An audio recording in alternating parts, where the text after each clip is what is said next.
السلام عليكم ورحمة الله وبركاته. النهاردة مع بعض فيديو جديد وتطبيق جديد.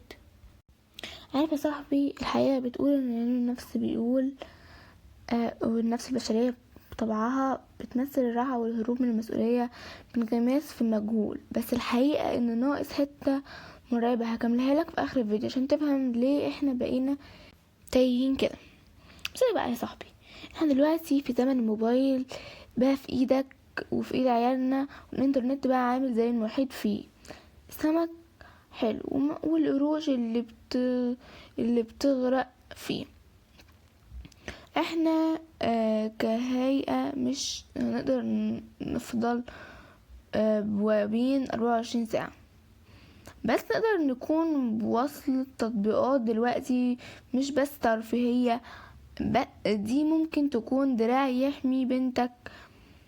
النهاردة هكلمك عن تطبيق هو صديق الوفي لكل أب وأم خايفين بجد على أولادهم، هيت 360.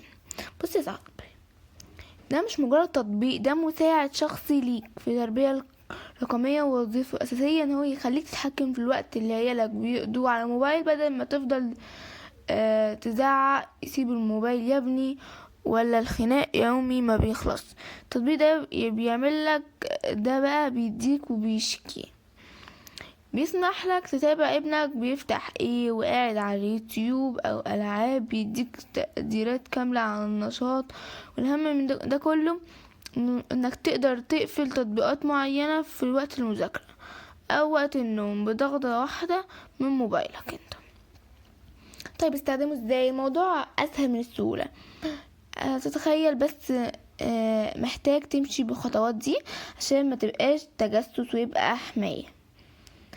تثبيت، هتنزل التطبيق على موبايلك انت، وتطبيق تاني اسمه ALL 660 على موبايل ابنك. الرابط هتربط الموبايلين ببعض بكود بيظهر لك، وكده بقيت سيطرة في ايدك. تحديد المواعيد، بدأ تحديد جدول زمني، مثلا موبايل يفصل الساعة 9 بالليل، والجمعة والسبت وقت اللعب ويزيد شوية. قيم الأمان، تطبيقات، اختيارات التطبيقات اللي لازم تستأذن قبل ما يفتح. نصيحة أخوية ليك، اقعد مع ابنك وافهم انه انت عشان مصلحته وصحته، مش عشان تراقبه وتضايقه، وعشان ما يحاولش يمسحه. تمام. مميزات والعيوب وراء المستخدمين من الواقع التجربة الناس على جوجل بلاي. دي الخلاصة.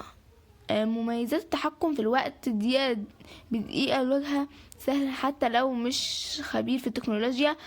كمان ميزة قفل الموبايل وقت النوم، دي انقاذ بيوت كتير من السهر والكسل. العيوب بقى، النسخة المجانية محدودة شوية، مميزاتها تقيلة محتاجة اشتراك، وفيها كمان بعض المستخدمين بيقولوا ان لو الموبايل نوعه قديم شوية ممكن التطبيق يهنج او يفصل الرابط. رأي المستخدمين، ناس عجباها جدا الفكرة، بيشيل مسؤولية من عليهم في خناقة مع عيالهم، وبتقول ان هو بيساعدهم كمان يركزوا في المذاكرة اكتر. نرجع بقى للسؤال اللي سألناه في اول الفيديو.